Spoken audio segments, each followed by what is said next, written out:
This first scene, you are former cellmates in prison, and you guys are running into each other at a liquor store. Okay, so take a moment whenever you guys are ready. Yo, Vito, what's up? Johnny, how's it? It's so crazy to see you, man. Man, I just got out. You just got out, really? Yeah, you know how long I was there. I was there 10 years. How long you been out? God, it'll be a year. Next week it'll be a year. Whoa, how's it? You live in a straight and narrow? What's the deal? trying to, it's hard because nobody wants to hire, an ex-con, but it's, I'm staying with my brother and his wife, and that's been really cool. And Hey, how'd you like to make some real money, my friend? Johnny, like, Come on, you don't want to be living with your brother. You're not 8 years old anymore. Come on, man. You're a good guy. You have my back in the joint. I mean, how many times people wanted to do me in and you just stepped up to the plate, and I owe you for that. Johnny, look, life inside is different than life out here. All right. Oh, shit, yeah, no fucking kidding, bro. It's not. It is because listen to me. You were my pal in there, and I want to be your pal on the outside. I make a shitload of money dealing crystal meth, man. Look, this is what got you in trouble in the first place. I don't give a shit. You know what? I was there 10 years. Yeah. It's good to be out, but I got all kinds of shit now, man. Look at this lot of bills I got, dude. Do you have this? Come on. Look, this is what got you in trouble do you not remember that when the reason you got caught the first time was because you're out in public always trying to get people to deal, dude, and I don't you know my family background. My family's connected forever. I mean, you know what I am. Johnny, look, I am trying to get my life back together, all right? Well, just forget your life back together. You can have your kids back, your wife, have a beautiful house. Don't be a sap, man. What are you going to pump gas for minimum wage? Come on, dude. You're a better man than that. Maybe I will. Maybe I will do that because I don't want to live like that anymore. All right? I have been trying to do as much as I could since I got out to get myself back. All right? You never listen to me. You always thought you were a king, but you know what? You're a goddamn jackass, dude. I love you, but I'm not afraid to tell you how I feel. Uh-huh. All right, well, cool. I'm glad we know how we feel. All right, that was that. This is now. It doesn't. To be honest, what you feel about me has never made a difference to me. But you had my back. I had your back because we were in the same cell. Whatever happened to you was going to happen to me too. So yeah, I had your back because I was protecting myself. I never liked you, Johnny. Never. Dude, that's a big thing. I mean, come on. Why be like this now? Because do you want a good life? Do you want a good life or you want a shitty one the rest of your life? Nobody's gonna hire a con. They wouldn't hire me. I have a shitload of money like I just showed you, and you can have a piece of that if you want to be smart. Well, good, Johnny. Why don't you go ahead and you keep on doing the same old shit that you do time and time again. All right, well, what are you here at the liquor store for? What are you buying? I want to buy. Let me buy you a bottle of wine. At least, Johnny, look. Let me try something different. If you repeat this pattern over and over again, you're just gonna go back. The world out there is against us. I don't give a flying fuck what's against us, dude. Well, you should. I'm me. You're you, right? You take what you want in this life. Don't be a sap. I think the only person here who's being a sap is you, and that breaks my heart because what are you drinking here? I want to buy you a bottle and be a friend to you. How about Dom Perignon? I'll give you anything you want here. You know what? Look, instead of offering you a job, why don't you come back to my house and chill? I mean, are you allowed to chill with felons still or no? Or your parole's against that? I'm going to call the scene there, guys, just for time, but very good. Okay, great. Thank you guys for being my first two. Great stuff. Great stuff. Richard, great stuff. Really nice on the exercise side of it. There were a lot of really nice meaty endowments in there. But I think you guys can both agree the scene was moving a million miles an hour and we were not taking our time. So let's take our time. Oh, okay. Really enjoyed the energy at the top. But like, I wrote immediately, I was like, oh, let's not get caught on just catch up. Like let's get to each other. And Mike, I mean, I love you, Mike. You always make these like big, crazy choices of just like, hey, let's, I'm done. Like, come work for me. I was like, great. Now we have a real purpose, a real conversation that can be had here. Right. Because the bigger thing is not your old friend doesn't want to work for you. The bigger thing is your old cellmate thinks he's better than you. And that was the thing that was getting lost because anger was driving our cars right now instead of compassion, empathy, vulnerability.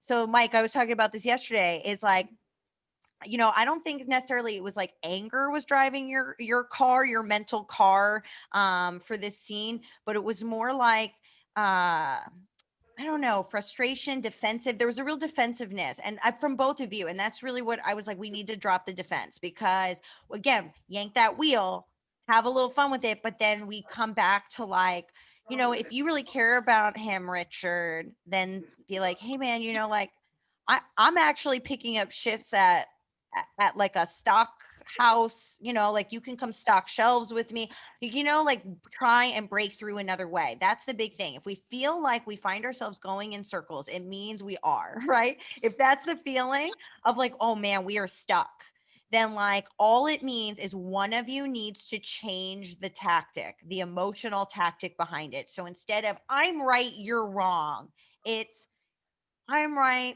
but hey man, maybe you're right too.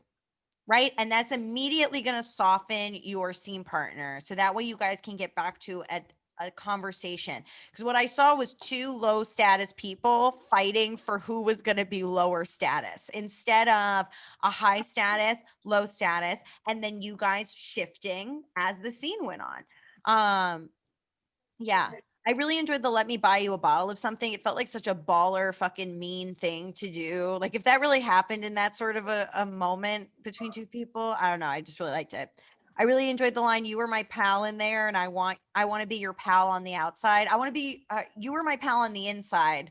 I want to be your pal on the outside. I thought that was like a nice switch up.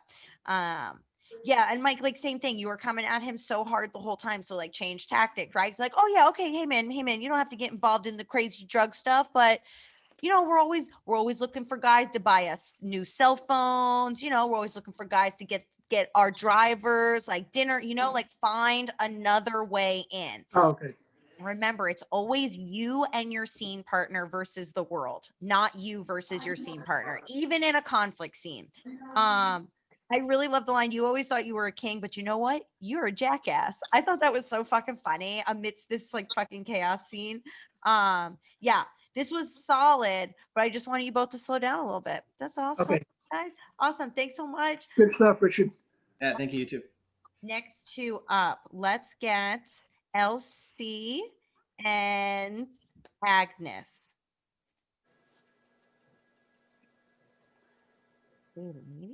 So,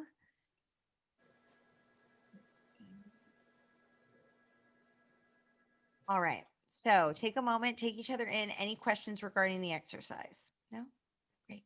Okay. I'm not going to start my timer until you guys start speaking. So take a moment at the beginning of this. Don't be afraid to just be in silence for a bit. The two of you are attending the same support group. I don't know what support group that is. And I do not want you two to be strangers. Okay, this is a support group you have both been attending for a while. So take a moment and whenever you're ready, you may be.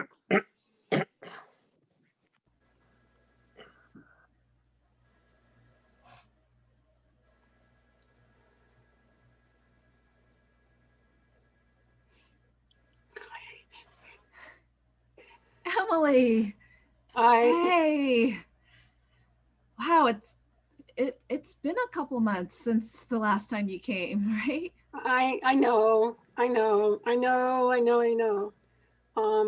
I just a lot of times have all these questions about, whether I'm really contributing to the group or whether I'm really getting anything out of the group. And then, then I get all overwhelmed in myself. And then, life starts to go where it was before. And then I think, well, you got to do, if you keep doing the same things, you're always going to get the same result. And so how do I break out of that? I got to come back. And so I came back, and I don't feel great about it, but I'm here. And so do you come all the time?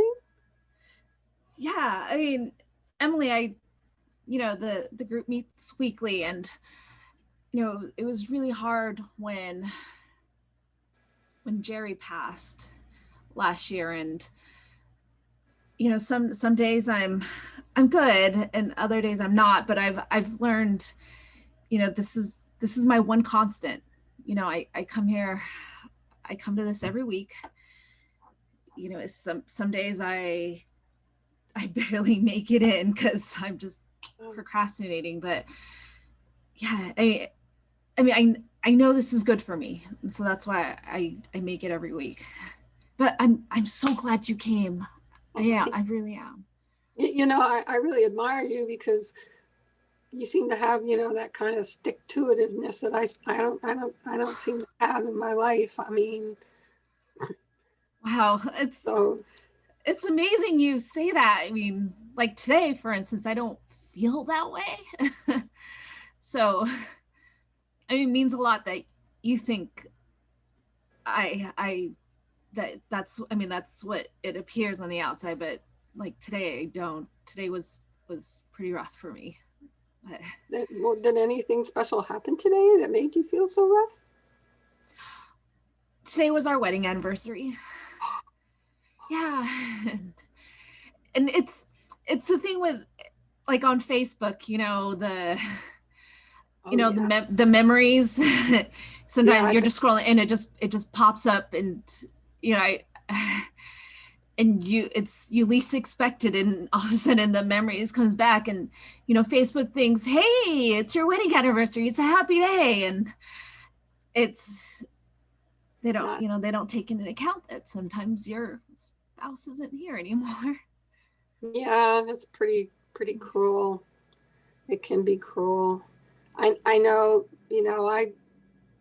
because everybody here's had a loss, and I had my loss, and every time, they decide to put a memory of my hamster on the feed, I just think, like, oh, don't you get it? He died. I posted that. Don't you think I don't really want to see that? But yeah, I know. A hamster and your spouse, maybe not, but a loss is a loss, and my hamster is everything to me. Yeah. I remember you had mentioned this, when you came 3 months ago, and I mean, back then, I was a bit offended that, you're comparing your hamster to my husband. Well, heartbreak is heartbreak, Some people don't think little hamsters can be like partners in life, but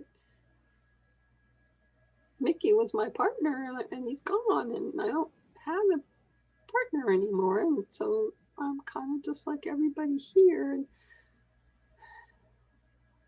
Emily, I was having a hard time when I came in. I haven't seen you in 3 months, and I'm trying to use step 5 of the program, which is be sympathetic to everyone, but I'm having a really hard time right now, and for you to compare your hamster to my husband, really? Yeah, I think I can take that in. I mean, but would it mean anything different if, I had been married to my hamster or not, or whether my hamster was human or not, or I just don't see where we get to judge each other's degree of loss, and how some people are more deserving of support. Okay, I need a break from this support group. I'm leaving. I'm gonna call it there, guys. Good. Okay. Nice on endowment side of things. I really enjoyed the awkward energy right at the top. LC. So I mean, yeah, I feel your goofy improv right there, right? Which is like, oh God, we're talking about death. So let me make this silly. So, right, like great, we got it out of our system. But I'm fine with you making that choice. Like, if you want to make the choice of you're here because you lost your hamster and that hamster meant the world to you, great, sell it. Great, right? Like, I've had pets that meant more to me than like friends, like truly. Like I've had certain fuzzy critters come and go from my life when I was I fostered cats for a while that like truly I like more than a lot of people that I've encountered. So that's the stuff that we're going to work on with you is like, let's embrace it. You can make that choice and then you can make the audience laugh and then break our fucking hearts because we just laughed at that. Right. Yeah. I loved, Agnes, that you did not let it go. You were just like, you know what? How would I react if and that was what was so fun. Yeah. Yesterday, like I feel like I saw like literally just between yesterday and today, like I saw such a like arc from you. It was awesome to see you today be like to shy away from the improv gut reaction, right? Which is like somebody's gonna make the weird choice, so let's double down on the weird choice. And now everybody's married to hamsters, and it's silly.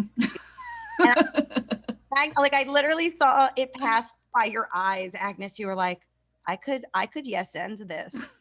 I could yes end this so hard, and this could be hilarious.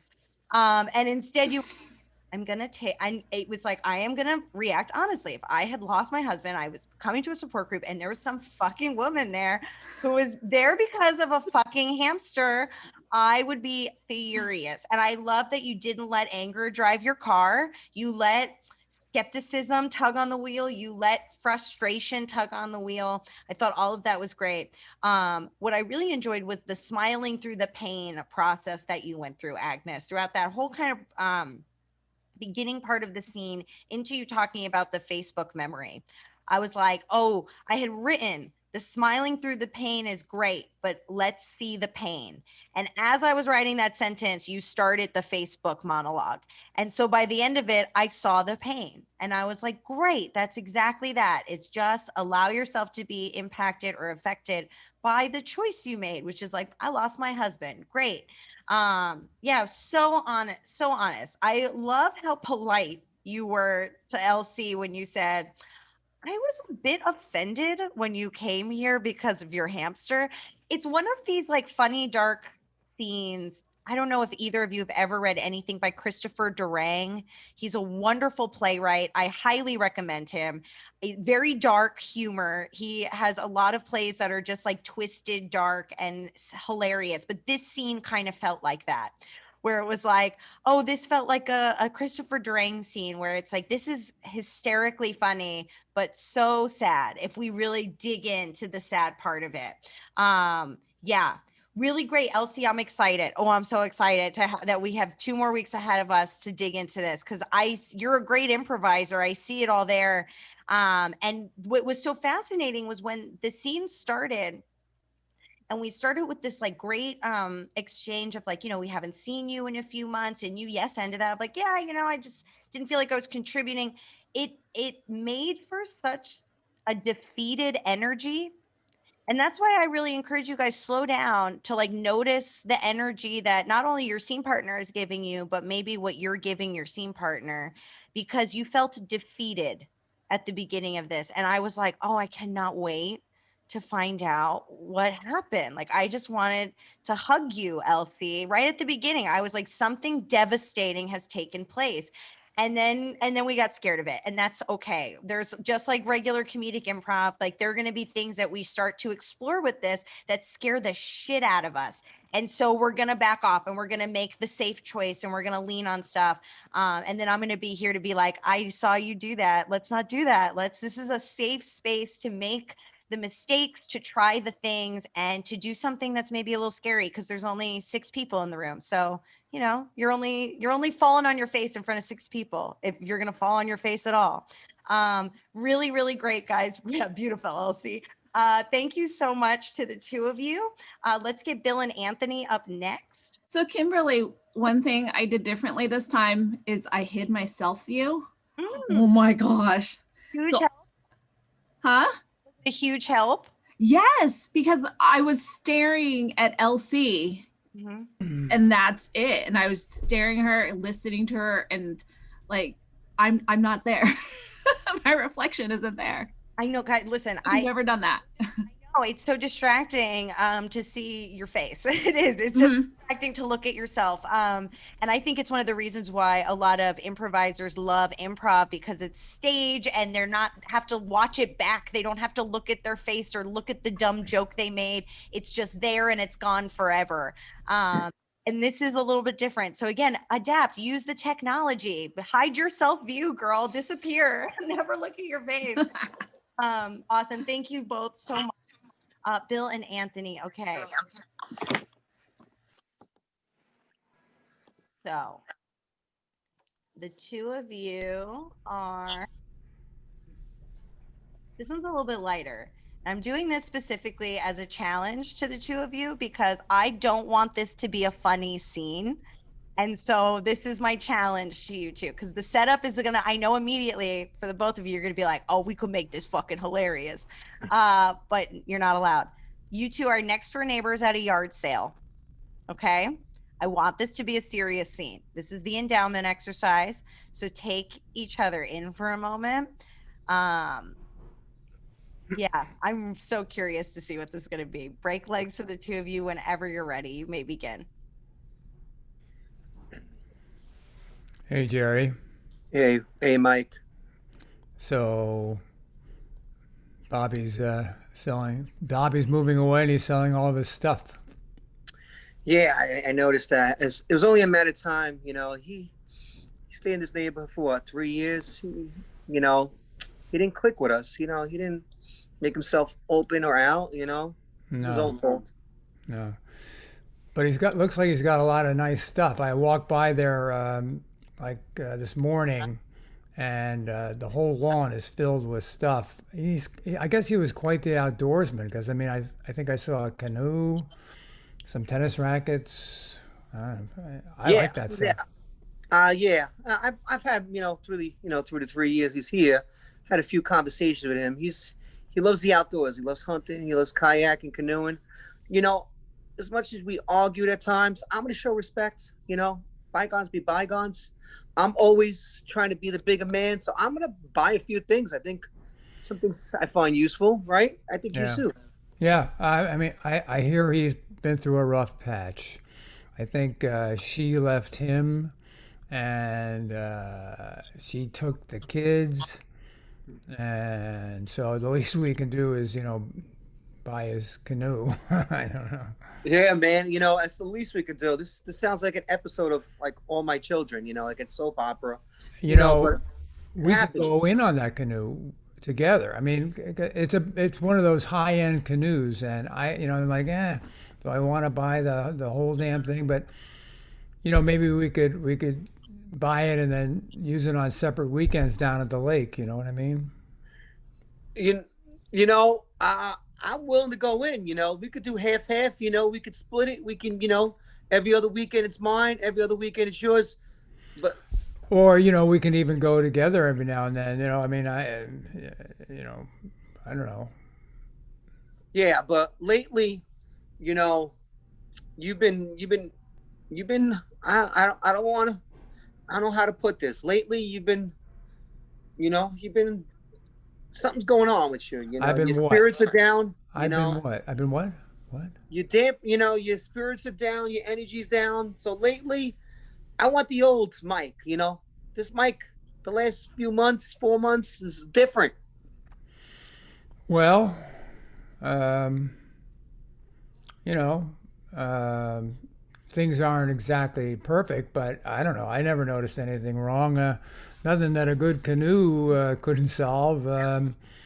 Look, I mean, I'm not begging you to hang out with me, but I just thought it would be a nice thing to do. You know, we throw in our money and buy the canoe, help him out, and you know, maybe we can go out and Listen, go fishing on the canoe. I don't know. yeah. I'm not asking you to marry me, for God's I'm not. Yeah, sakes. I'm just saying. I thought I'm just trying to be a friend here. You know, I'm just trying to show a little compassion. Maybe something's on your mind, but if that's the case, you know, because I don't want to hold it in. You know, I don't want to have an ulcer. You Well, you hold know, things in. sometimes it's not a bad idea to hold it in, to be honest with you. No, I'm Oh, serious. You oh, know, Bill, if we Mike. didn't hold it in every now and then, the whole world would go kablooey. So here's my advice to you, my friend. Hold it in. Well, Yeah. listen, I would take your advice. And, you know, during the times of ancient Greece, when Socrates played on Aristotle was speaking, you know, Yeah. they collaborate ideas. You know, I don't have Yeah. to accept your advice, but I No. do acknowledge it. And Oh, that's why thank we're you. different. You hold it in. Yes.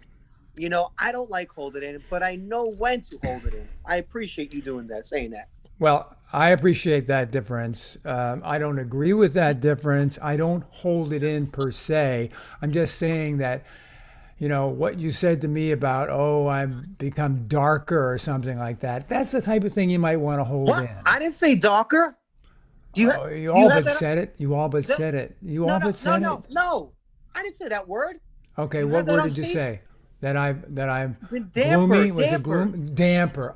damn. Okay, so if you're gonna quote No, me, you gotta I, quote me I, I correctly. feel All so right? much better. I feel so much It's better a big now difference, that Mike. I Mike, now that honestly, I'm damper. Oh, I'm damp. Bill, you're yeah. looking so damp today. Oh, thank you so Call much. it there. Okay. Okay. I think I'm going to have the two of you go again with a different thing because we didn't endow each other with anything. You endowed Bobby the neighbor with everything. He was the like, he had all this cool shit on his lawn. He was moving. His wife cheated on him. Like, we knew so much about Bobby the neighbor. We got zero endowments on the two of you. That being said, I mean, it was so Anthony, I want to like throw my notebook at you. Okay, listen. He's scared of Missy. It was so fucking funny to see Bill be like, I loved this scene until we got to the point where Bill kept pushing for the canoe and Anthony, you were like, you've been something. I don't know, something's wrong with you. And I was like, come on, Anthony. He's trying to bond with you. He's trying to be like a father figure. Say yes. Um, Okay, that being said, right. So here's the flip side. So, what do we as human beings do when we want to talk about something, but we don't want to bring it up, right? We ask our friends, what's going on with you? Is there anything wrong? Everything's cool with you, right? So that way they'll ask us back, what's going on with you? Because all we want to do is talk about our thing. So to me, I was expecting Anthony for you to have some sort of big reveal here, for you to be like, I can't go on the canoe. What's going on with you? There's something weird, you know? It just felt very defensive. Okay, Bill, I was fucking dying. You were so funny in this. This was one of the funniest scenes that I've ever watched. Honestly, it was like so the cadence was so weird and like it would get slow at times, but then really fast paced. I love that you guys picked up on the lake, or Bill at least picked up on the lake thing and just kept doubling down and kept bringing up the lake. I love that you said to him at one point, "It's not like I'm asking you to marry me here." It was so funny. Um, yeah, yeah.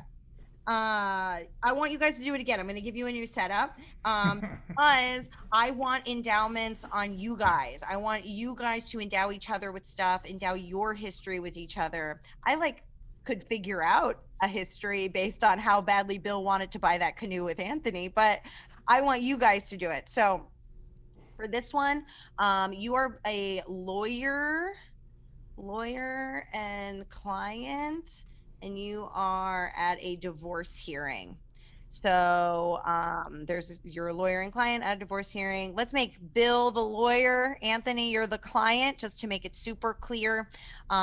Take a moment, guys, and really focus on endowing each other whenever you're ready.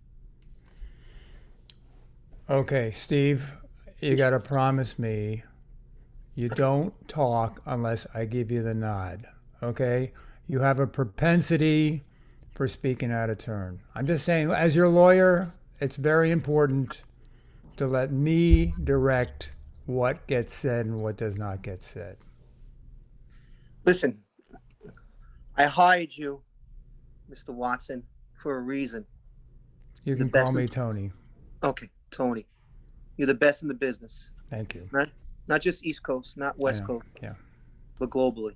All right, so I'm gonna abide by your rules. But you know it's hard for me to stop talking. You know I'm a very talkative person. I know. I know.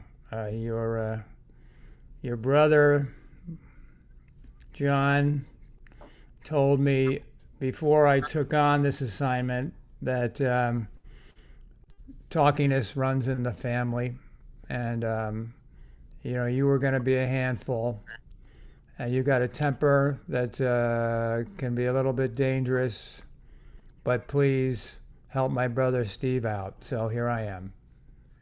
Okay.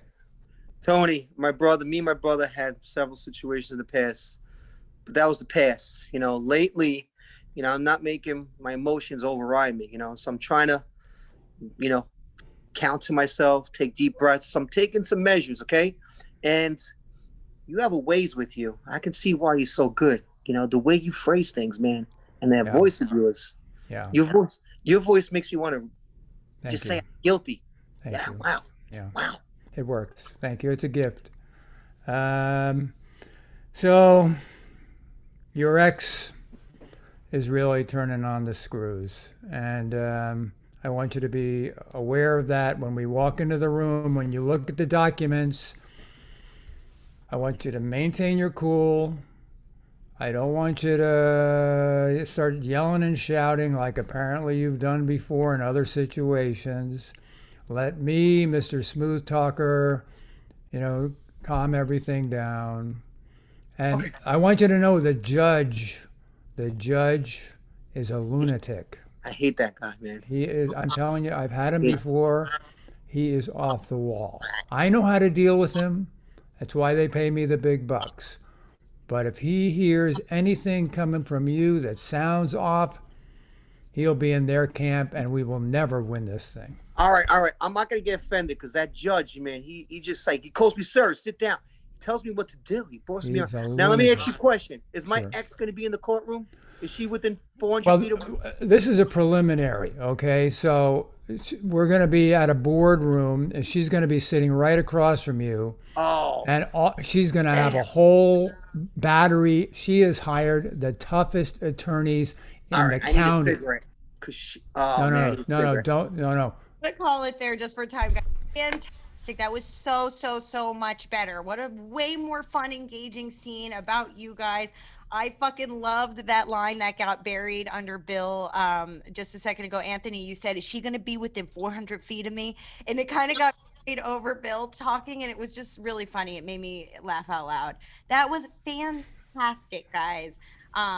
So much more. I knew so much about the two of you. I knew I had so many clues, and like if this was going to be a full set now, Anthony, I think, and Bill, both of you have plenty of stuff to play with now as these characters, right? Like, oh, I could go do a million scenes as either one of these guys because I've given enough in this scene to plant seeds and and keep expanding on, okay, if this character I'm playing is a really well, really well spoken, he probably went to college, which means he's probably got like an encyclopedia in his bag at any time, right? Like you can just make that assumption because Bill is a good lawyer. So great adjustment. I appreciate you guys doing that again for me. So thank you. Let's get everybody back on stage for a moment.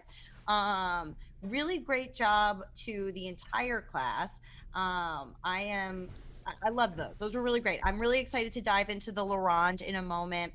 It looks like Janice is not going to be making it tonight. So I'm going to send you guys an updated Laurent order. In the meantime, let's take 5-ish minutes, go to the bathroom, get some water, reheat your tea if you need it, ruminate on all of the things that we just saw and did, and let's be back by 7 p.m. on the dot, okay? Kim, are you going to send it in the chat or to our email?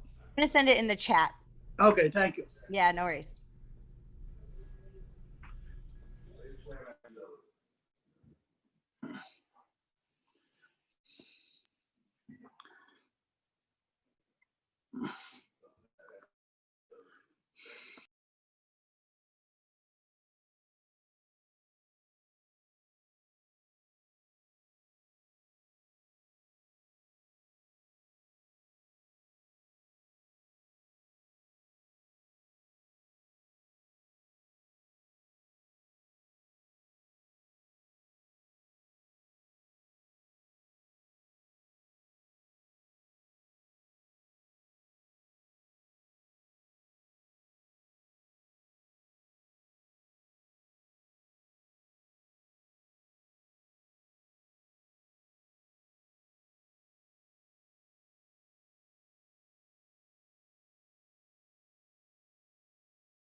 Mike, are you a performer or something? Comedian? Oh yeah, I've been in comics since 1992, Anthony. I can't hear you. I'm so sorry. I said I do comedy too, a little less than 3 years. Oh, nice. Where? I perform with Gaffigan, Seinfeld at Gotham by coincidence. Oh, not you were in New because- York? I'm in Staten I'm in Island. New York. Nice. Where are you? Staten Where? Island. Okay. Where do you perform? Like, Wherever the money is. that's what I'm saying. You look familiar. You've been doing it for how long? Since 1992. 1992. Wow. So you know all the guys, all the big timers. Yeah, I know. I've met a lot of people over the years. It's been a long trip, but a good one. I could tell you're a comedian by your background, by the way you carry yourself. Thank you. You gotta love what you do. That's the whole thing, you know? Yeah. Best Right? therapy. It is, right? It really is a good thing because have you done a lot of improv? I'm real new to this. Yeah, I've been doing improv like a year and a half. Every class I can take as a comedian, you got to do at least 2 years. So It's nice, right? I love it because it's a change off. You know, it's good for acting training too. It really is. It's awesome. Right? Yeah. I learned a lot. So it looks like we're just waiting on Bill. Maybe he's already here. Oh yeah, he is. Awesome. Okay, so we are gonna move right along into our Laurent. I did not speak about it yesterday, but I'll speak a little bit about it today. So at the end of our 3 weeks together, we have a grad show, a virtual grad show. For this virtual grad show, we are going to be performing the 2 forms that we work on in this class. The first one is the Laurent, which we worked on yesterday. We're going to work on again tonight and as well as next Monday. And then next Tuesday is when we move into working on a form called the family portrait. Now, a lot of the old school improvisers in this room will probably nod their heads in agreement that they've probably done a warm-up exercise called the family portrait. This form is one that I spent about 1.5 to 2 years developing in New York City pre-pandemic, and have kind of adjusted the form to work via Zoom as well. And I think it's actually a perfect form for dramatic improv. You guys are essentially going to be improvising a short play. It's a cast of characters all taking place at a single event, all in real time. So there's no crazy time dashes. You're not leaving this location, and you're playing one character throughout the entire piece. Similar to the Laurent, but with the Laurent, as we talked about yesterday, it's that revolving door, right? So we're only keeping one same character and then we're bringing that character somewhere else. I know Mike knows this form because we've done it in this class before. LC, are you familiar with a Laurent? No. Okay. So, oh, you're muted. You're muted. There you I go. watched some on the YouTubes a little bit. My only question is, you just keep going. You don't stop in between the switch outs. Is it? Oh, for like when we do the run today? Yeah. Yeah, so you guys are just going to run through all of you, one right after the other. And then at the very, very end, the final duo, so the 6th scene, I will pop on and say, and blackout, like, or end scene, like I was doing during your warm-ups. And then we'll give notes after. Any other questions regarding the form? No? Great. The idea behind the grad show, guys, is very much like this is an opportunity to celebrate the work you've done. So please invite people. I think the pit has a ticket link. I am just going to give you guys the week of your grad show. I will send you guys the direct Zoom link and info. Just send it to whoever you want, invite whoever you want. I don't care.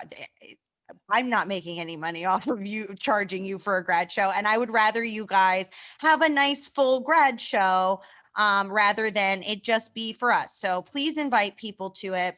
It's not broadcast, but it will be recorded just like our classes and will be posted to an unlisted YouTube link. So if you wanted to send it out to friends or family after the fact, you can do that. And it will exist there forever. I'm not going to delete it. It'll be there just until the end of time, until YouTube goes belly up. The grad show, as I said, we're going to do the La Ronde first, the one that we're working on currently, and then the family portrait will come second. The two sets are completely unconnected, so you will be doing two very unique individual sets. So the character you play in the La Ronde is not going to be the same character you play in the family portrait. We're just going to essentially improvise two plays for our audience. So let's spend our time working on that La Ronde. I sent you guys the order in the chat. So if I could have everyone except for Agnes and Mike turn their cameras and microphones off. Let me get my little copy and paste over here. All right. To take a moment, take each other in. This is your scene partner. Agnes, hide your self view if you need to still. And Agnes, you have the tough job today. It's going to be even a little bit tougher, I think, because yesterday we only had 4 of you performing, right? And so today we have 2 more. So you really have to hang on to the unique stuff that you're going to bring to the table for your character, because you're the one that's going to be in the very first scene, the very last scene. So yeah, write stuff, jot stuff down on a little piece of paper if you have to. I do that all the time. I'm a cheater when it comes to the improv. Yes, I love it. The notebook. Listen, guys, no one can see below here, so it's fine. All right, take a moment, guys. Whenever you're ready, I want to see a scene between a father and daughter on the daughter's wedding day. Okay, so take a moment. Whenever you're ready, you can begin.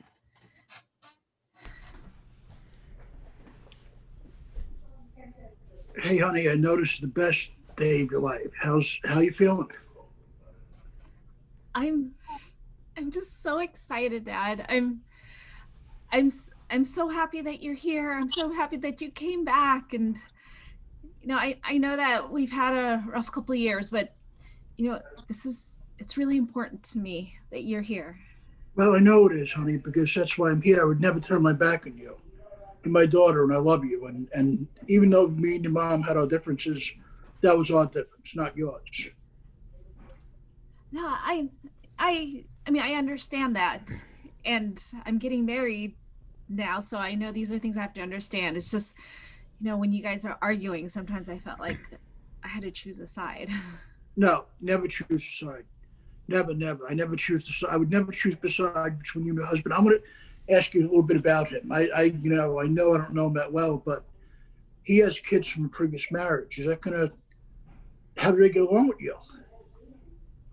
I mean, I've been with him for 2 years, and I know you haven't been in my life during that time, but I moved in with him and the kids, and they're like my kids now too.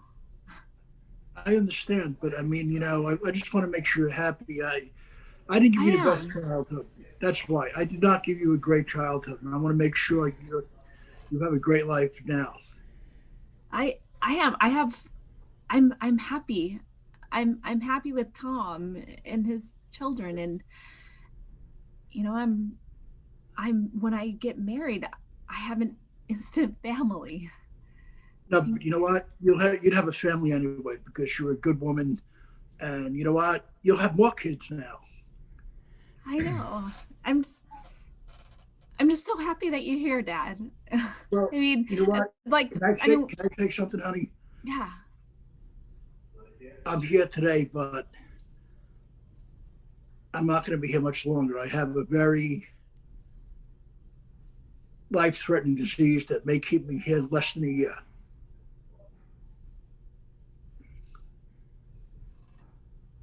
Wow.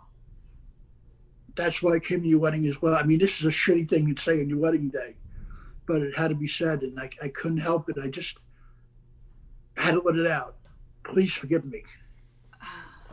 Okay, I need to think about this, Dad. I'll see you later. Mr. Peabody, I just want to reiterate my utter joy of taking your daughter into my world and my life. And My pleasure. She told me what a gentleman you are, and I'm looking forward to you and her having a great life. And like, I don't know if you're aware of it, but I'm terminally ill. I don't have that much longer to live, and I don't know if she told you that. No, no, she didn't tell me that. My goodness. Wow. Whew. I mean, so you won't be around much longer. Don't be at a loss of words. Life is great. I'm enjoying it. You know what I'm doing after the wedding? I'm going mountain climbing. I don't give a goddamn. You know what? I'm going to party up till they put me in the ground. Oh, good for you, sir. Wow, I don't know what to say. I feel so sad for you, though. Don't You're be sad. Life is terminally a ill, celebration. and that's a bummer. That's a real bummer. No. You know what? Life is a celebration because I leave. You'll have children with my daughter, and everybody's replaced by other people. Yeah. It's part of life. Yeah. Well, I think you've got a great attitude, and you got a great daughter, and it's going to be a great day. So if you don't want me to pay any attention to your illness, then so be it. No, celebrate today. You're here. You got a great life, and you're gonna have a great life. Who cares about? You know what? It's part of life. Don't let it get to you. I know my daughter was extremely upset, but I had to reveal it. Yeah. Well, great. I Can I love see your the. kids? I would love to meet your children. I'm dying. I know you got kids already. And Oh, they're out behind the church, running in that field right now. If you want to go back there, so yeah, at any how time. old are they? Oh, they're well. The oldest, Tabitha, is 19, Wow. and then Julie is 17. God bless you. Prescott is 14. Wow. Linda is 12. God Almighty, you have an army here. Yeah, In a yeah. bad I'm way. just getting started, actually. Yeah, I'm an Irish Catholic, and Oh, me too. yeah. So yeah, I mean, so then there's little Timmy, who's 9, and then little Ben, who's 8. Oh Lord. Yeah, yeah. So I mean, I think your daughter's a saint. Just climbing on board this big old ship. Yeah, enough Of with you. mine. I want to hear more about you because I'm one of 12 kids, Irish Catholic. We had a lot of drinking in our heyday and a Oh lot boy. of joy. Oh boy. Yeah. Yeah. It's like it goes with the territory. I never even thought twice about my dad getting dragged in, at all hours of the morning. Just, oh, that's my dad. That's the way. Great guy, love him, but boy, he loved the barley. There's no doubt about that. Of course, I'm a big outdoorsman. I love hunting and fishing. How about after your honeymoon? Not right now. I mean, we go on a fishing or hunting trip. I'll take you. Yeah, I mean, I love the outdoors too. You know what? I love horseback riding. We've got a couple of ponies back at the barn. She's told you about our farm that we've got up in the Adirondacks, no? Yeah, I'm scared shitless of horses. I almost fell off one in childhood. You never teach me how to ride. Oh, gee, it's we got hundreds of acres. I'll teach you how to Well, ride. You know, so you must be a great hunt. You must be a great hunter and a fisherman. Daniel Boone must well, be proud of you. I'm more of like a polo pony kind of guy. I have to listen to me. I have to talk to my ex-wife. Unfortunately, Oh, that yeah. one part of my French, but that bitch is the wedding, and I can't ignore her. So I have to be nice and humble. And she's, I gotta go. But Okay. you know All what? right. I'm so Hey, happy to meet you and your sir. children. And Thank good you. luck with my daughter, and take care of her Thank well. I you. know you will. Thank you. I will. I will. Well, there. I know you love fishing, and I know you love the outdoors, and I know you like going to things that are familiar to you, but I really, really wish that you could find someplace else to take all those kids that used to be my kids until you took them in the divorce, just someplace else, so I don't have to, they don't get confused. So when my time is my time and your time is your time. I just don't understand why you have to keep coming back to my fishing camp with your new wife and all that. Well, it's nice to see you too. And suddenly it's your fishing camp. I think it was our fishing camp. And, you know, I'm not here every weekend. I go to our place up in the Adirondacks. We go riding up there. So every now and then I'm going to come down to our fishing camp. And I hope you can enjoy the kids because they're going to miss you because even though you were not the best, they still, you know, they still love their mom, you know. Well, of and, course they love their mom. And I did my best, but it was just one of these things that happens in life. You know, you go You evolve met and then someone you, else. Yeah, yeah. no, I didn't meet someone else. You know, I changed my relationship with the people I already knew. And you know, I decided that, you know, I couldn't raise our kids Catholic anymore because there were just some things that I just don't get about it anymore. And I had to be, I just, anyway. So yeah, I decided, yeah, you could have primary custody so you could still take them to all that, you know, Father, Son, Holy Christ stuff.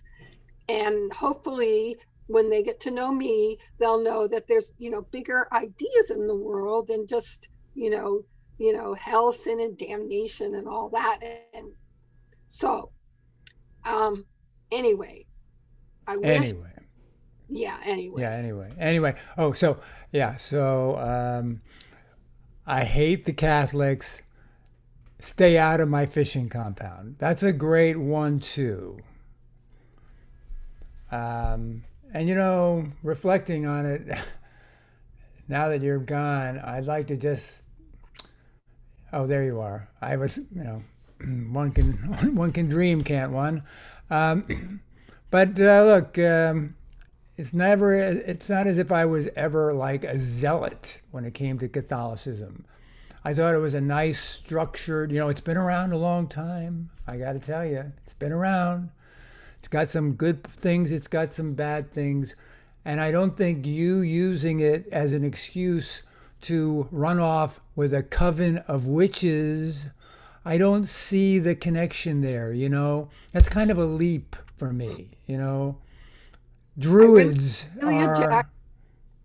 Sorry? I really object to you calling us witches. Okay. It's Wiccan, Wiccan, Wiccan is not Wiccan. witches. And, you know, you and the Catholics and all that have been demonizing us for centuries. I mean, like, and so we're not witches. Oh, okay. You're not a witch. No. You're not acting like a witch right now. No, I'm not acting like a witch. I just wanted to clear the field. I wanted to make sure I knew what was going on. But let me go walk. I'm going to go out into the field behind the barn and check on the kids, and I'll tell them that their mom will not cast any spells on them for the next 24 hours. Okay. Bye now. Bye bye. Jeez. Man, the nerve of him, man. You know, what's his problem? Oh, I could go on, but I don't think you have the time. I mean, my God, what a rigid, misogynistic SOB. And I can't believe I spent all that time with him. But, you know, after you have like, how many kids I have? 7, 8? I don't know. It gets difficult to make changes in your life. Yeah. It really I was does. wondering, you know, how'd you ever find love with him, you know, because you guys were there for so long, and in a short period of time, it just ended like that, you know. You went through that transition, you know. I don't know what happened to you. You know, you just changed all of a sudden, your beliefs and everything. Well, it may have seemed sudden on the outside, but it wasn't sudden on the inside at all. You know, after a while, you begin to ask yourself, so why did I have to get married at 16? Why can't I use birth control? You know, all these things that you start to wonder about yourself. And then all of a sudden, one day you wake up and you look in the mirror and you say, hey, I'm in charge of my life, not somebody else out there making my rules. Yeah, you're in charge. You're the boss. You have the key to the ignition, and it's that, because you were very religious. You would, quote verses from the Bible, from the New Testament, Old Testament, and that impacted you, then you made changes, then you started worshiping witches. No, I'm not worshiping witches. How can you? Anyway, so Rumor I has really- it, rumor has it, you like witches and you can cast spells, and that's why I'm talking to you. I was wondering if you can do me a favor. Well, I know, we've had the most fabulous coffee shop relationship I've ever had. It's been the greatest thing, a highlight of my week to come down here and chat with you, every Thursday night. But I'm wondering why you still think I'm a witch. I'm not a witch. Listen, I hear you're the best in the business. And that coffee shop, they opened up a coffee shop right across the street from me. It's called McGillicuddy's. And I want to know if you can cast a spell on them, make that coffee go sour, and the customers, well, get sick, but they don't die. So they have a lot of lawsuits. You can make that happen. I hear you real good. Well, I don't want to make that happen. That's the whole point, I don't want to be in charge of your life. I wish thought we were friends. I wish your business all the success in the world, and that's why I patronize it. Like this, close. That's why I bring all my friends here. Don't they say, help thy neighbor, help each other out, love your friends? Yeah, love. That's the key word. Love is the key word here. Why would I want to wish harm on some poor coffee guy I've never even gone to? But it's for me, not for him. It's love thy neighbor that you know, not thy neighbor you don't know. Love thy neighbor that you know. Yeah. That's a fabulous line. I think I'm going to remember that line, and I think I'm going to remember that one. Try it out on my ex-husband sometime when he gets a little rigid. I'm going to tell him he needs to love his neighbor that he knows. So no, I'm not going to do any hex thing. Come on. I'll mow your lawn. You have a price? What's your price? I don't know. I'll get back to you on that. Okay. Email me or text.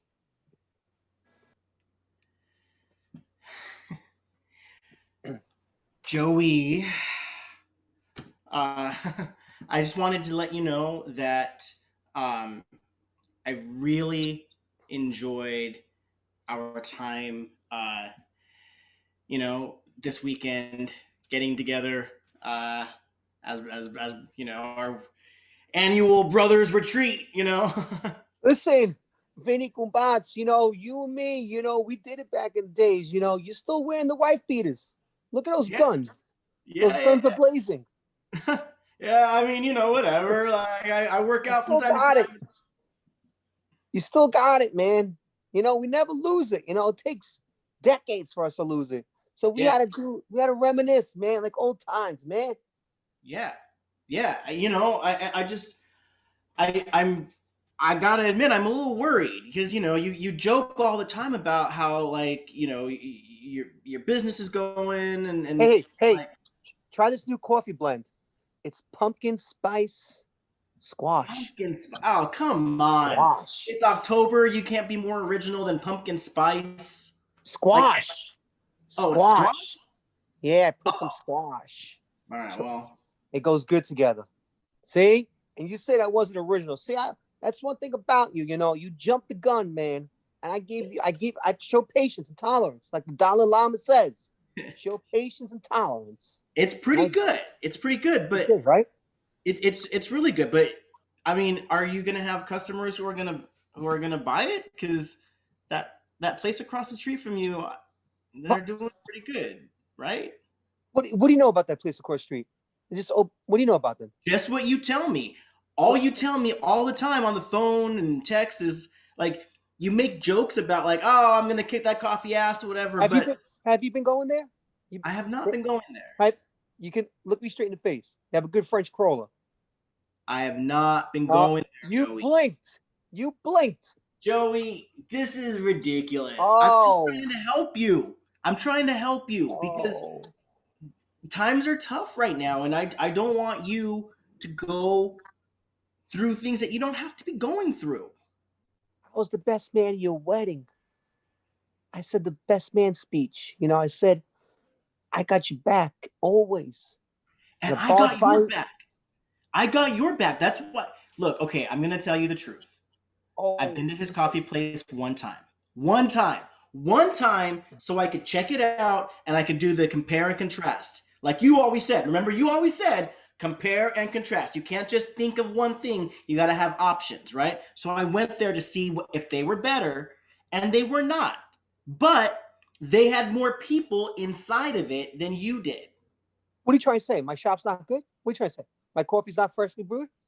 Your My coffee's apple great. donut? This pumpkin squash thing, this is fantastic, but I don't know. I feel like maybe like you've got like an old school mentality.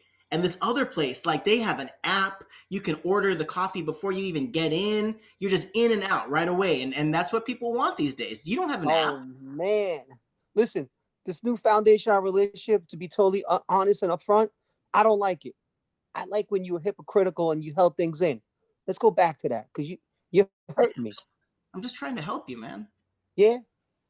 Is that Yeah. really helping me? Is it real? It's helping you because you're venting. I don't know about you, but I need I gotta go outside and get some fresh air because this is just overwhelming. Wow. Vinny, hey! Hey.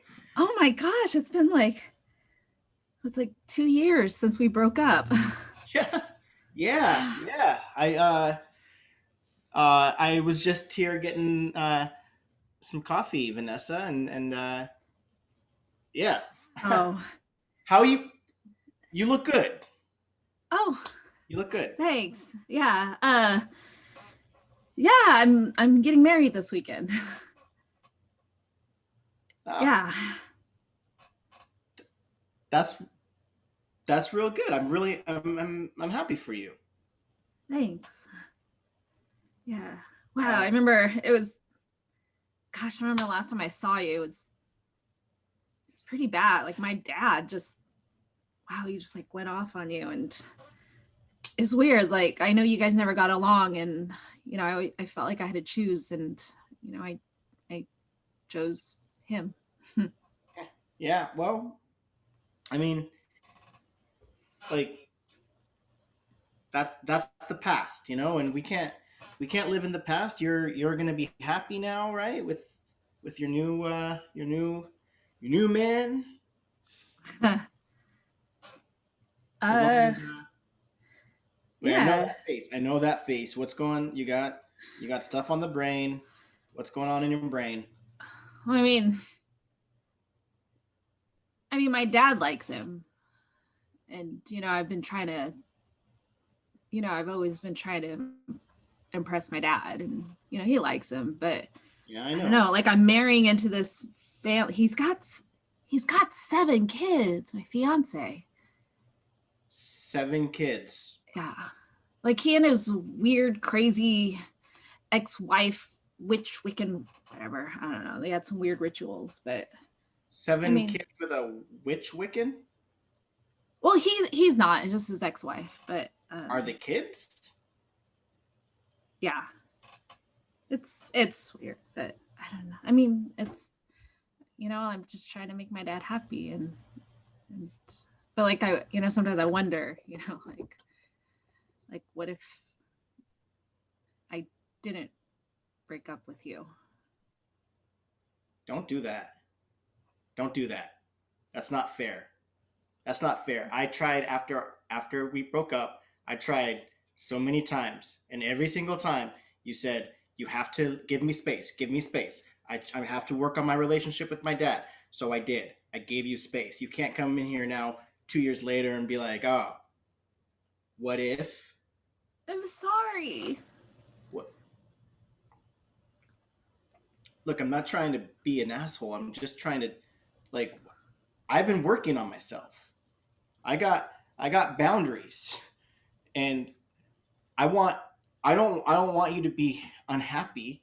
It honestly, it kind of sounds like you're unhappy right now, but you can't put it on me to make you happy. That's not fair. I know. I mean, sometimes I think back, it's like, gosh, we had a good thing going, and You're doing it. You're doing it, and sorry, you're right. we did have a good thing. We had a great thing. We had a great thing. But your dad, who I know.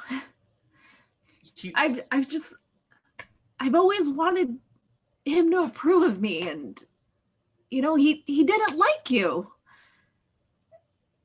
I liked you. I loved you. Why are you saying that now? Why am I saying that? You look.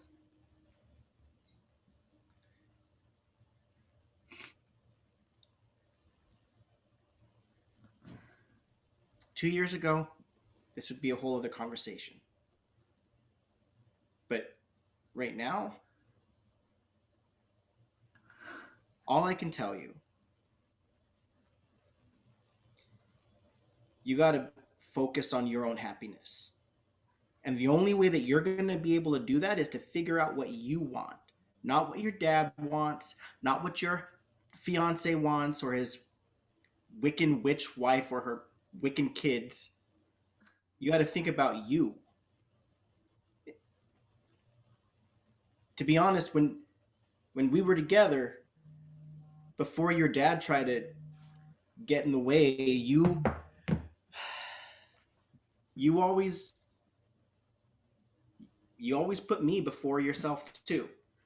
And I saw it, and it worked to my advantage, I guess, or whatever. But it wasn't healthy. So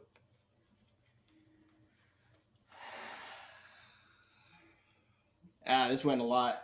I was just trying to get some coffee. Yeah. Wow. I guess I have a lot to think about. Not a lot of time.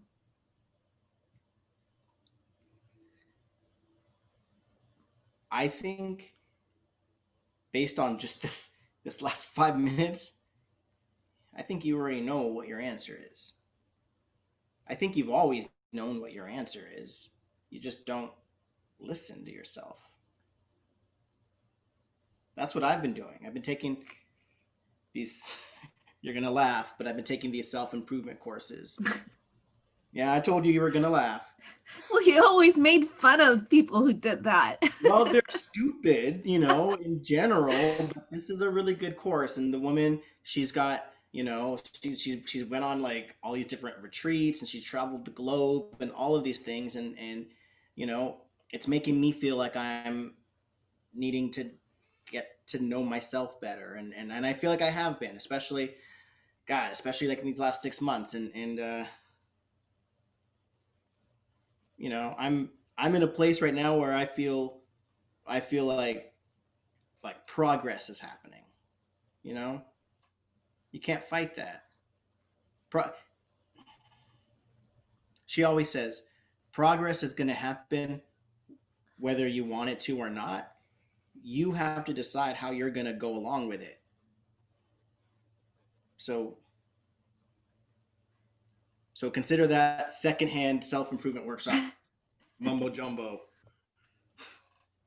I'm very happy for you. Thank you. Sure. I never said that when we were together. I'm sorry.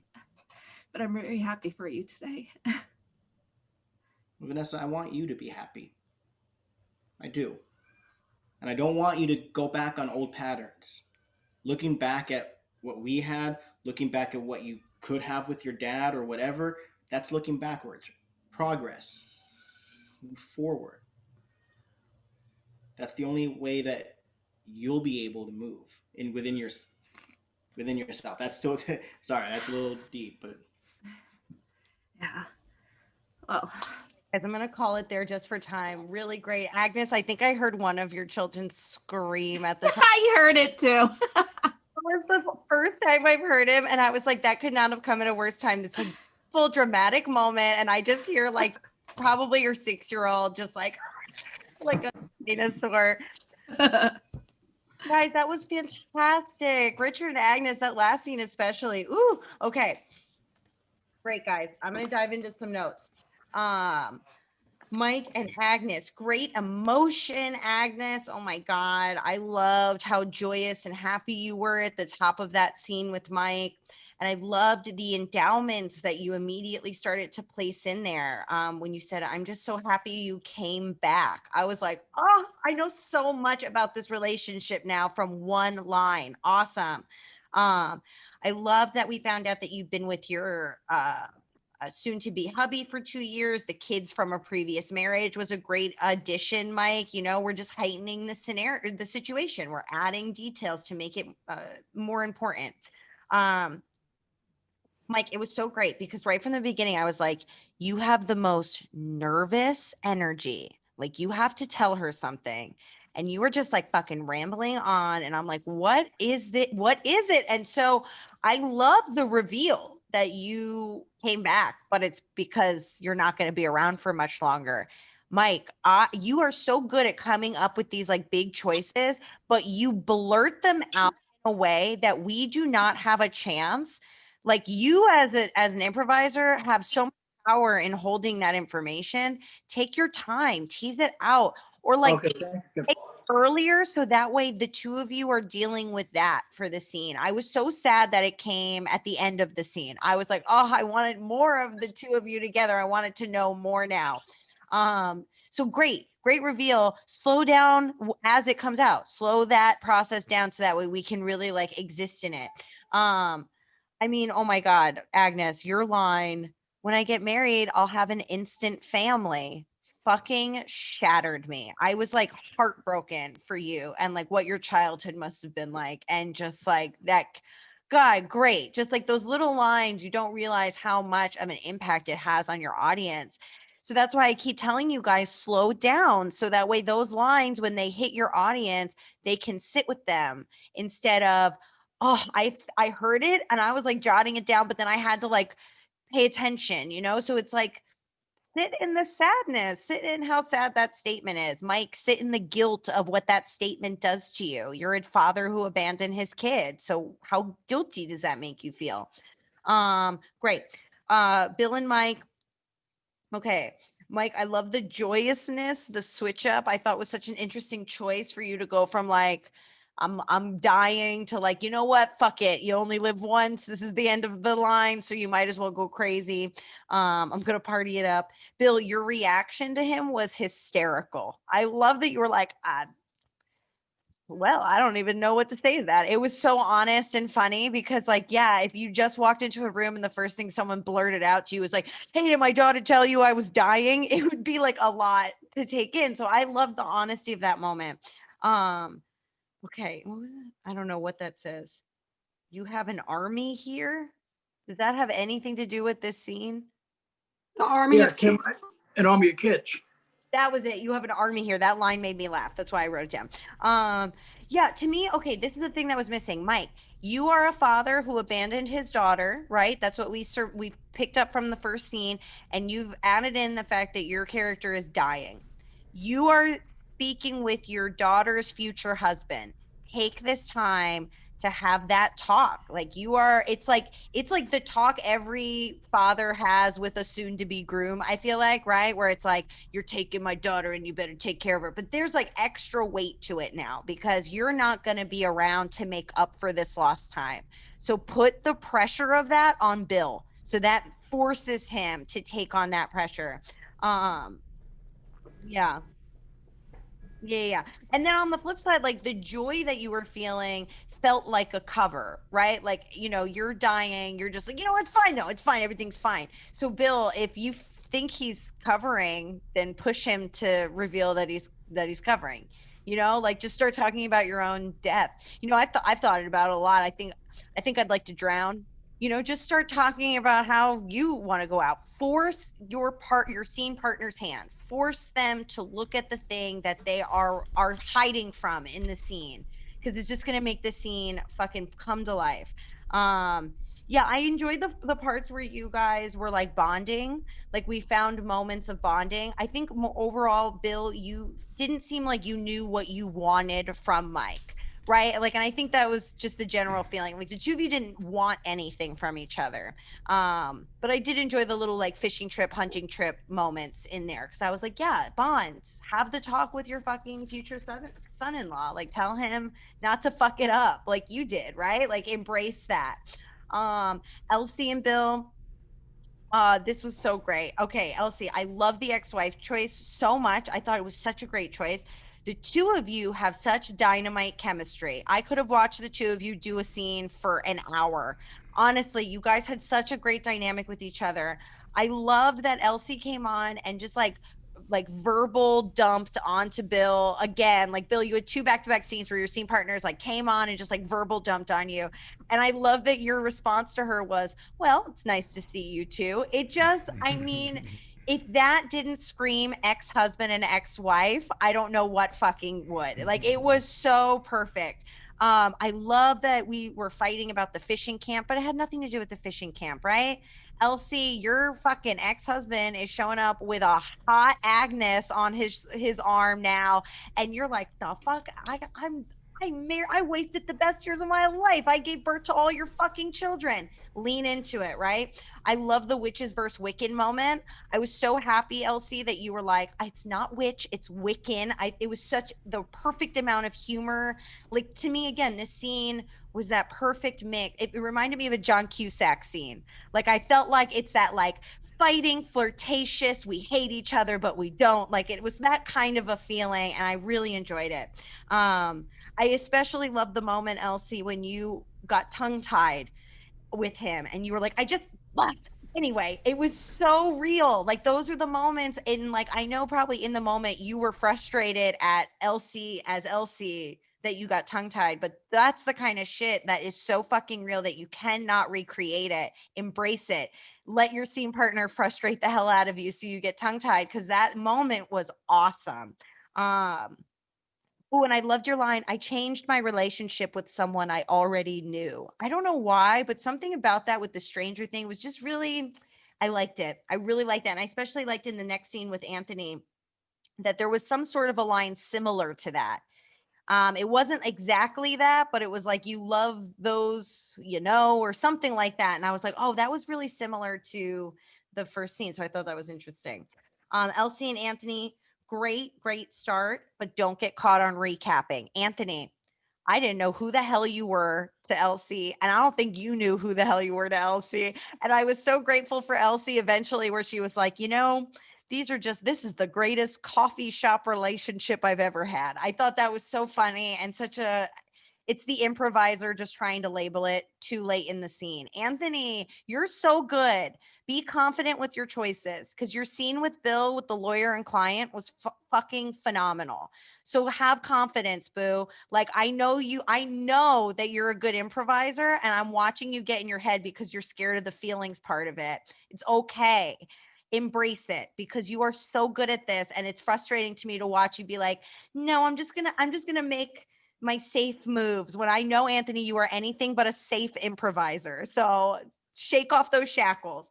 Yeah, I mean, I wrote like, who were you to each other? We got caught on recapping. I didn't know who Anthony was at all or anything about Anthony. I really enjoyed, Elsie, the intense honesty that you like, the honesty behind the intense religion, rather, like when you were like, that I was 16 years old when I got married, and like, I wasn't allowed to take birth control. And it's like, yeah, those are real things that women in this country are fucking dealing with. So I really appreciate when that stuff comes up, and it's handled honestly and handled with not care, but integrity. And that's what I really enjoyed that moment. Yeah. I mean, this scene was fine, but I was just like, you guys had no idea what you wanted from each other, who you were to each other. Anthony and Richard, I loved this scene. There was such an awkward energy at the top of it. Um, the big thing here was we were getting stuck on the stuff, right? Like we started to get stuck on the stuff. What do we want from each other? The thing that was missing from this scene, literally, all we were missing was Richard. You should have been the one to have lent him money, because now it matters. Now it matters why you guys are talking about this, why his coffee shop failing matters to you personally, monetary reasons. There was a lot of really fun moments in this, though. I was the best man at your wedding was such a great moment, Anthony. I don't know what it was. I think it was because Richard had just been kind of like lecturing you for a beat, and you took a moment and there was this silence and you just looked off and you were like, and it was to yourself, man, I was the best man at your wedding. Like, it wasn't even to him, it was to you. And it was such a great moment. I love that. Have you been going there? The fucking jealousy and intensity. Great, guys. Map it on to a cheating relationship, right? And now that's going to give you guys a stronger, steadier footing, because that's what it was, right? Like, Richard, you felt it. You got locked on lecture. That's who was driving your emotion car today, was the lecture man. How do you break through, right? And again, you can lecture if we've got the real reason why you're lecturing, which is I'm losing money because your coffee shop is failing, because you are failing, because that's what it comes down to. Anthony, you're pissed at your friend for not believing in you. Richard, you're pissed at your friend for failing. That's what it comes down to. Boil it down. Again, this was a one-sided thing all on Anthony now, right? And I knew very little about Richard. I was like, who is Richard? What's his thing? Like, what are his hopes and dreams and his life about? I don't know what it was when you said, Anthony, I show patience and tolerance. The way that you like led the sentence, I thought you were going to ask him for another loan. And I think that's where the loan thing got planted in my brain, where I was like, that's all this needs, is that little extra something. Yeah. You guys just needed more connection really to each other. It's not about the coffee shop, it's about each other. So like, get to that thread. And I feel like we were touching on it, but then we were getting scared of it and backing off. So like, really dive into it. You know, he doesn't respect you. That's really what it boils down to, right? Is respect. So how do you demand respect from someone? Richard and Agnes, fantastic connection. I was so curious. I was like, how in the hell is she going to connect these threads? And I thought you did a great job by just making him the ex. And what, like, so beautiful. I'm getting married this weekend. Like, you said it with such joy, but in that way that exes talk to each other, right? Where you're like, I'm going to tell you something that's like really great, but it's gloating, but I'm not gloating because it's great. And it was so fun. I love the I chose him moment when you were talking about like why your relationship ended. I thought that was so solid.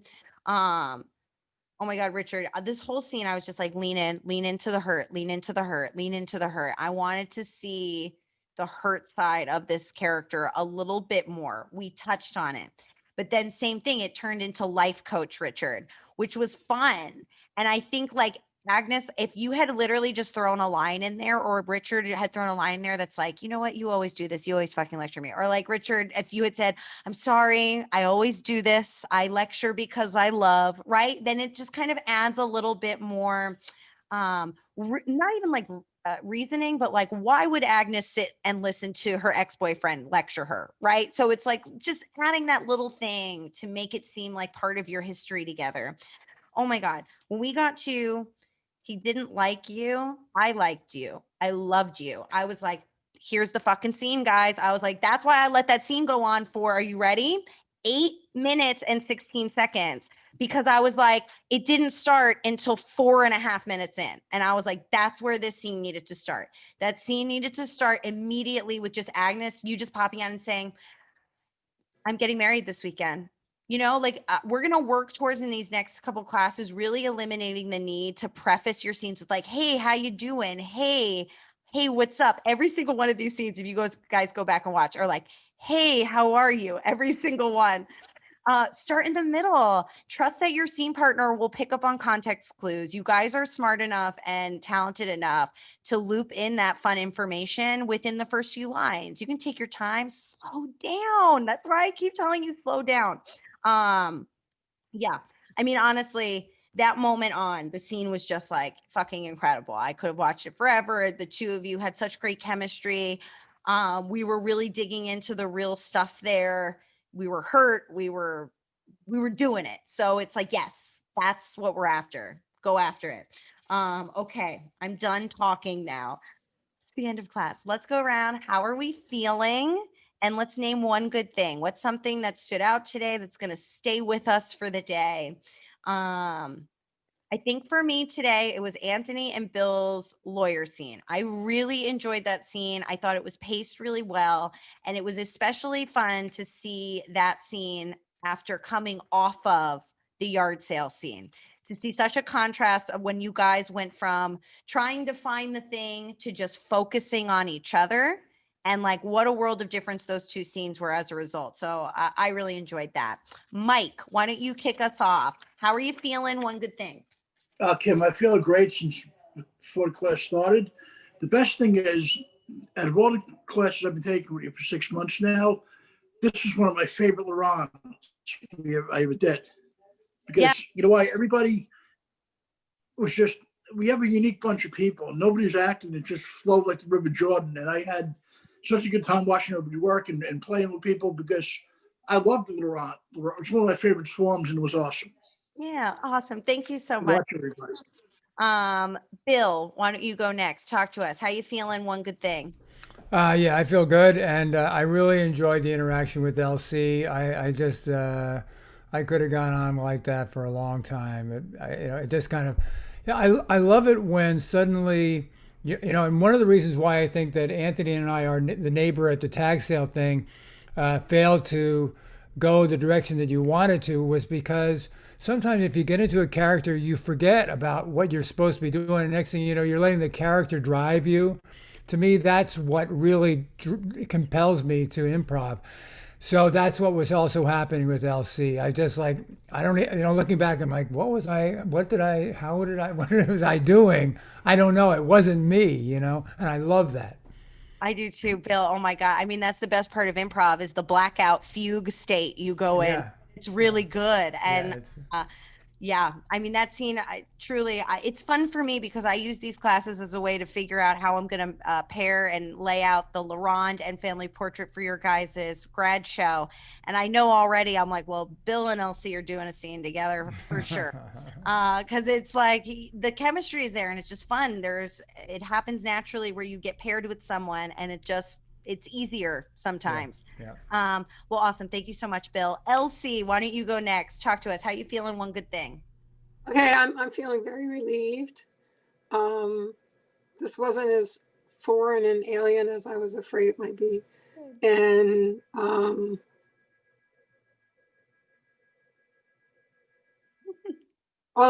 one of the things that stood out to me is that, when, like, for example, Agnes and Richard in the last thing, when basically the magic happens when the somehow you really see who these people are and you see who they were to each other and you just want to see more and more and more.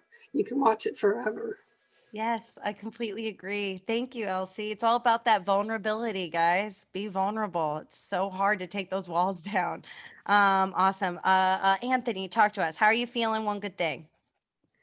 Yeah, from the first class, we'll work on heightening an emotion, which is part of drama and acting. So this class, what I took is slowing down, which is one of my weak points, being Sicilian and type A. And just, embracing silence, and going for it, and sometimes I do hold back, I'm defiant. So I got to work on some things, definitely. Anthony, I know you're a passionate guy. You just said it. You're Sicilian. I'm Sicilian. We're loud. We get emotional. We throw things. We talk with our hands. So bring it to the table, baby. I'm ready for it. I'll help tune the dial down. But I know it's in you. So when I'm seeing you play these like straight man characters, I'm like, fuck that. I've seen you at jams. I've seen you go fucking crazy. So I want to see you bring that guy here.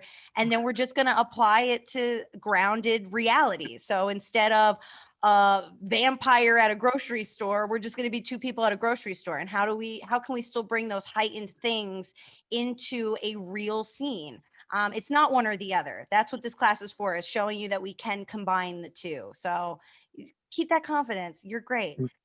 Kim, I'm not Sicilian, but I'm Southern Italian. They're very similar, I think, right?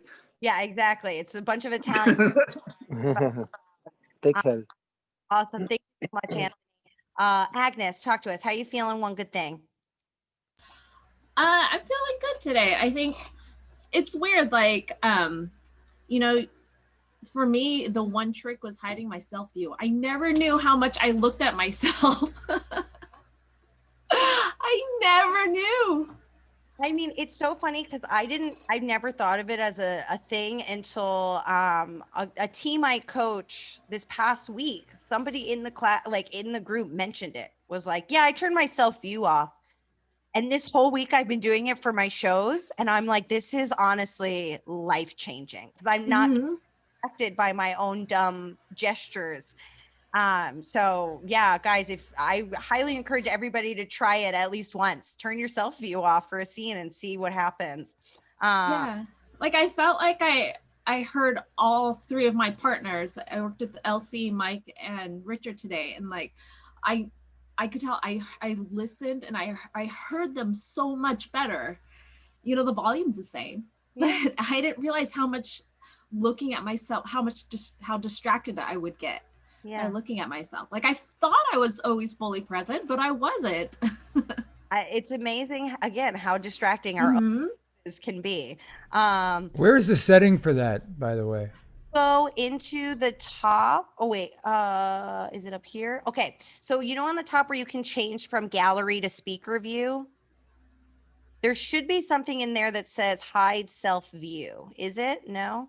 Mine is in the 3 dots above my own picture. Maybe that's the one I'm in. Yes, that is the one I'm in. So next to, if you hover over your picture, yep, do you see hide self view? Yeah, cool. So that's where that is, guys. Yeah, next class. Maybe we'll do that next month. Hidden. Okay, awesome. Thank you so much, Agnes. Richard, finish us off nice and strong. How you feeling? One good thing. Unmute. Okay. Yeah, I'm feeling good. What has come up in yesterday and today's scenes is the anger being the driving force. It's funny. In my therapy things, I'm all about like I have to find my anger and what does it feel like, and it's coming out in improv, which is good. I know that, but it's interesting because that's something that I thought I had tackled that already with in the past. So it's cool to sort of realize that that's happening, acknowledge it, and figure out how to rework it. Yeah. One good thing, yeah, I mean, so Agnes and I, we both are in an improv troupe together in Long Beach. So we have a chance to work together often, but never in this realm, especially like dramatic. We did a play a couple years ago. I was a director, and we got to some really cool dramatic moments. Like it was a monologue play, so like it was sort of like one-sided. But to be able to work with her in this realm, where because we have this built-in trust already, it was really really cool to get to work with somebody that I've known forever, for and in a new way. It was really cool. Yay, awesome. Thank you so much, Richard. Yeah, I mean, it's fun. Like I said, this class, more than anything, I hope helps you guys bridge some gaps in our brain, right? Where it's like, yeah, we feel like we've tackled anger, and maybe in like comedic improv, right? Like, okay, we understand we don't want to like be angry but our brains do something weird when we hear the word dramatic. We think of like high drama, we think of arguing, we think of like a fucking soap opera. And so it's just kind of removing that predisposition, that pre-thought of like, I've decided that's what this is. And again, just realizing it's all about just being present and really letting your scene partner make you feel things. And I think that's just scary to some people. It's like, oh, I'm really gonna let you impact me. But that's acting, baby. So we just got to roll with it. So next week, guys, we're going to be jumping into one of my all-time favorite exercises. It's a secret exercise. So next week, what that means is during our class, you'll be paired off. I'm going to be sending you privately in the Zoom chat you and your scene partner will receive the same relationship and location as to where you guys are, who you are to each other, but you'll both receive a different secret. And in that scene, the idea behind it is using the secret to help build and release tension. So you each have a secret. The secrets are directly linked to each other in some way that they do kind of have to do with each other in some realm. Some of you are going to hold on to your secret the entire scene and never reveal it. Some of you may feel like I have to reveal it. Good. Either answer is correct. The idea behind this is to truly study what it feels like to have a massive amount of tension being built in a scene and to be essentially playing chicken with your scene partner to see who is gonna break first. And one of you will, I guarantee it, it always happens. The secrets scenes tend to go a little bit long. So I wanted to preface this just to let you guys know that next Monday, realistically, what will happen is we will do our secret scenes, after which we will run the La Ronde, but we probably won't have time for notes before the end of class. So I will email you guys your notes for next Monday's La Ronde that evening before class on Tuesday. But I just wanted to give you a little heads up because it always happens. And I never want you guys to feel like, oh, we did that and I'm never going to know how she felt about it or what the notes were. So you'll definitely get notes on that no matter what. And then on Tuesday, we put a pause on the La Ronde and we're going to start the family portrait, which is a really fun form. And I think you guys are more than ready for it, especially after the last 2 days. So have a lovely evening, everyone. And I will see you all next Monday. Bye, guys.